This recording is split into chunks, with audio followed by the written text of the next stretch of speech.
గురవే సర్వలోకానాం విషజే భవరోగిణాం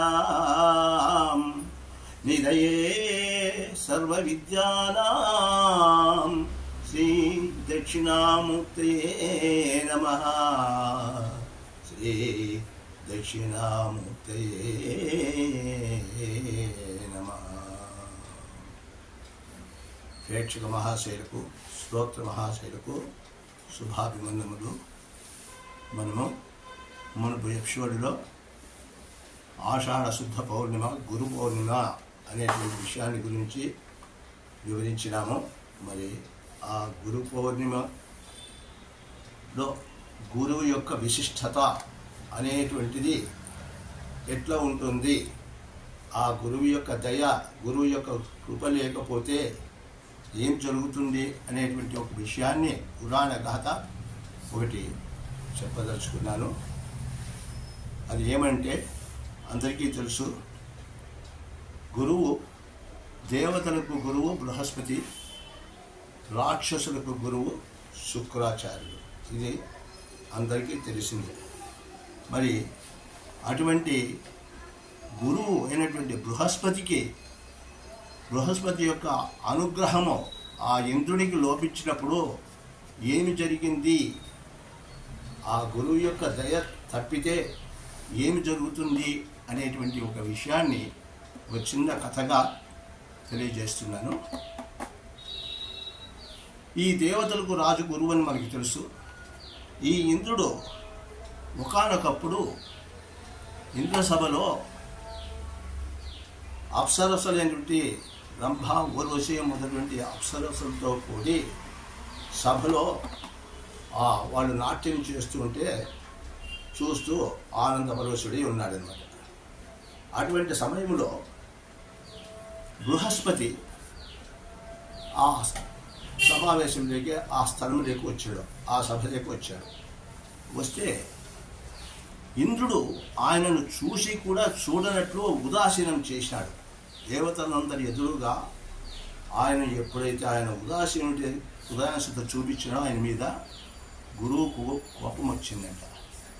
కోపం వచ్చి వెంటనే సభలోకి రాకుండా, తన స్థానంలో కూర్చోకుండా వెన్ను తిరిగి తన స్వగృహానికి వెళ్ళిపోయినాడు.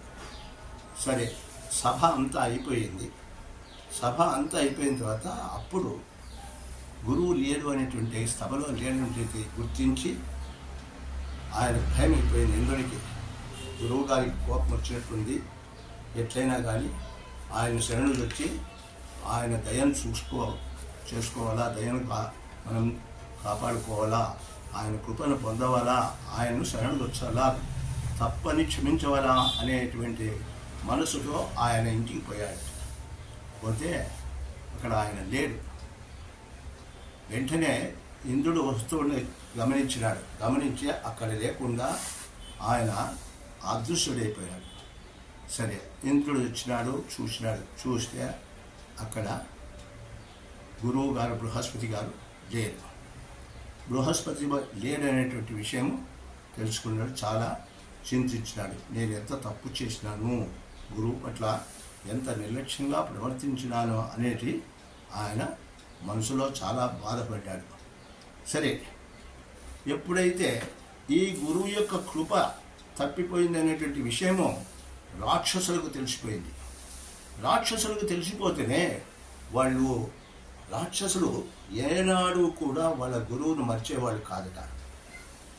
రాక్షసులు ఏనాడు కూడా వాళ్ళ యొక్క గురువైన శుక్రాచార్యులను ఆయన నమస్కరించకుండా, ఆయన గౌరవించకుండా పోయేవాళ్ళు కాదంట. అంటే రాక్షసులకు అంత భక్తి, అంత నమ్మకము గురువు మీద అన్నమాట. గురువు అంటే అంత భయం కూడా. అటువంటి వాడుకు ఎప్పుడైతే ఈ ఇంద్రుడు ఈ విధంగా ఆయనను అగౌరవించినాడనేటువంటి విషయం తెలిసిందో వెంటనే ఏం చేసినారు, శుక్రాచార్యులను దర్శించే శుక్రాచార్యులను నమస్కారం చేసుకొని ఆయన అనుజ్ఞతో దండెత్తి వచ్చినారు. దేవలోకంలోకి దేవతల మీదకి దండెత్తి వచ్చేసారు. దేవతలకి దండెత్తి వచ్చేసేవాళ్ళకు వీళ్ళకు ఎప్పుడైతే గురువు కృప తప్పైందో వాళ్ళ బలం వాళ్ళు నిర్వీర్యులైపోయినారనమాట. గురువు యొక్క దయ లేకపోయాక నిర్వీర్యులైపోయినారనమాట. నిర్వీర్యులైపోయే వాళ్ళకు ఓడిపోయినారు. రాక్షసుల చేతిలో వాళ్ళు ఓడిపోయినారు. ఓడిపోయి ఇంకా దిక్కు తెలియక ఎక్కడ పోవాలా అనేటువంటిది వాళ్ళకు దిక్కు తెలియక వెంటనే ఆ బ్రహ్మదేవుని దగ్గరికి పోయినారు. బ్రహ్మదేవుని దగ్గర పోయి విషయమంతా ఇంద్రుడు వాళ్ళకు సమాచారం చెప్పారు. తర్వాత మిగతా విషయం నెక్స్ట్ ఎపిసోడ్లో మనం తెలుసుకుందాం.